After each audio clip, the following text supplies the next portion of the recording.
am Jill Griffin, your host, and today on the Career Refresh, we are talking about a leadership paradox that I'm seeing a lot. I mean, I've seen it throughout my career. I've definitely fallen victim to it, but I'm seeing it more and more as the velocity of business, AI, change, restructuring, everyone's trying to figure out where we're going. All of this is happening. And this paradox is happening at a level that I don't think as many people realize it. It's sort of like right under your nose. And what it is that you need to expand your capacity, but you're already at capacity. So the default is like, all right, well, I have to figure out how to do more and I have to work harder and I'm going to have to figure out how I'm going to get this all done, right? So you stay later, you push yourself because I'll just do it myself. It's faster. And this is where leaders start to get stuck because the issue is not effort. I'm going to say that again because the issue has never been effort. In my own experience and in the high level leaders that I'm working with, they are some of the most hardworking, capable, highly intelligent, performing, working at, really innovative small businesses to the Magnificent Seven, right? It is all of that. And of these people that I've encountered, effort is not the problem. The problem is how we're thinking about the situation. Because here's what I'm consistently seeing, right? I'm seeing that leaders don't become overwhelmed just because of the volume of work, right? Because most of us, if we're performing at this level, we like it. We want to be busy. We want to be challenged. I want my palms to be a little sweaty. I want to like, oh, I don't know how I'm going to figure this out, right? If you're performing at this level, that's just par for the course. That's what you want.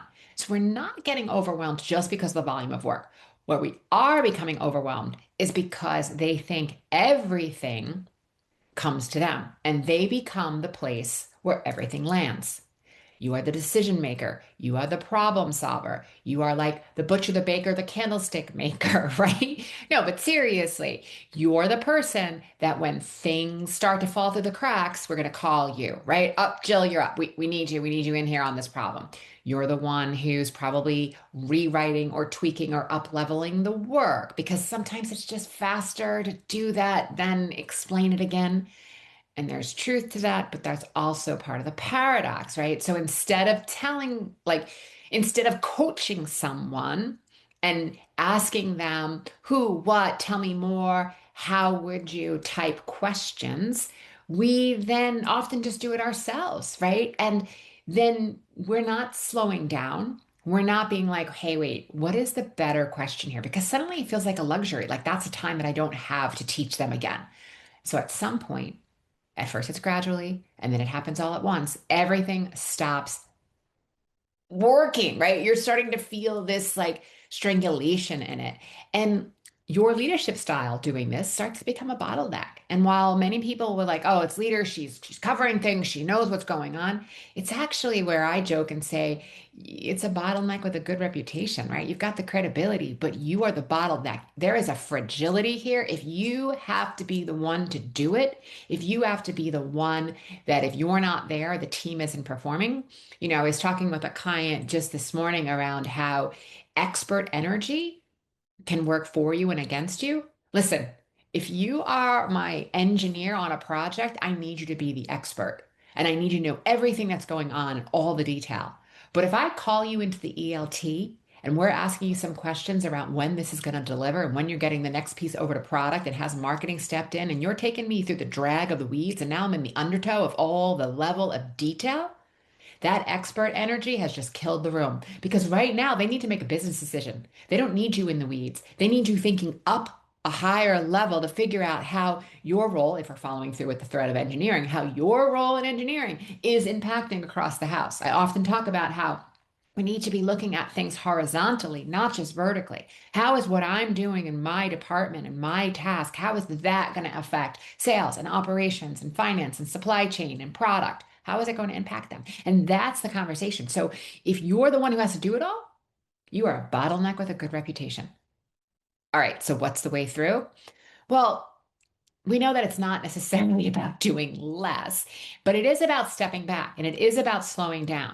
And it is about seeing the situation differently and it's getting clear on actually what matters. And that's then how you build the capacity to act, right? We're going to separate the signal from the noise. We're going to understand where your energy is actually going and where you're making intentional choices because you need to do something else instead.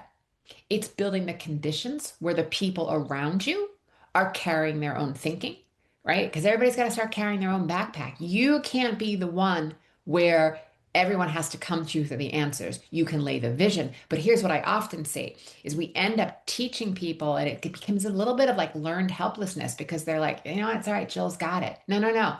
Come to me with your challenges. Absolutely. But the challenge or the question should not be, what do I do? The question should be, Jill, I've thought through this particular thing. And if I go with option one, here's what I'm seeing. And if I go with option two, here's what I'm seeing. So I would love to get your guidance. My gut is to go towards option two, but I'm a little bit unsure about this. Can I get some feedback? Right now, you're stepping in as a leader and you're giving that level of expertise just in that area versus having to problem solve for everything.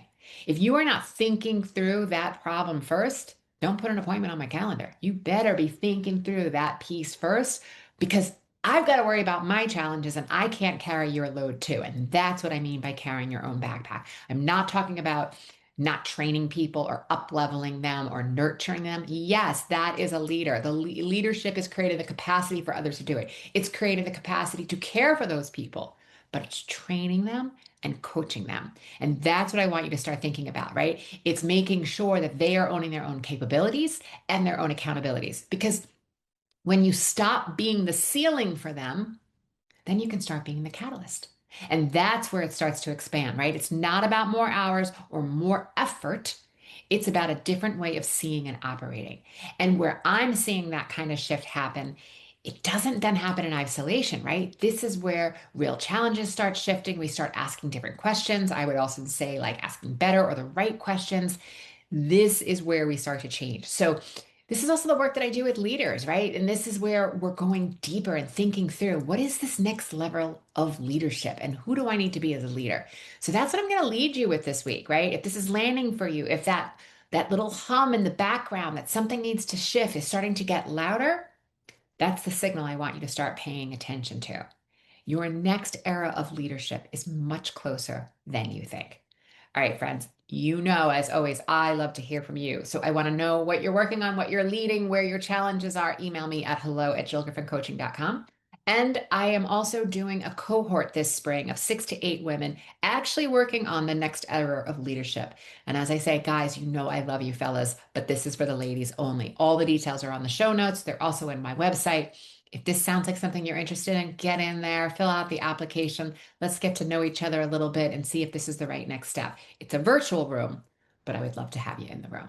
All right, friends, as always, be intentional, be inspired, and always, always, always be kind. I'll see you soon.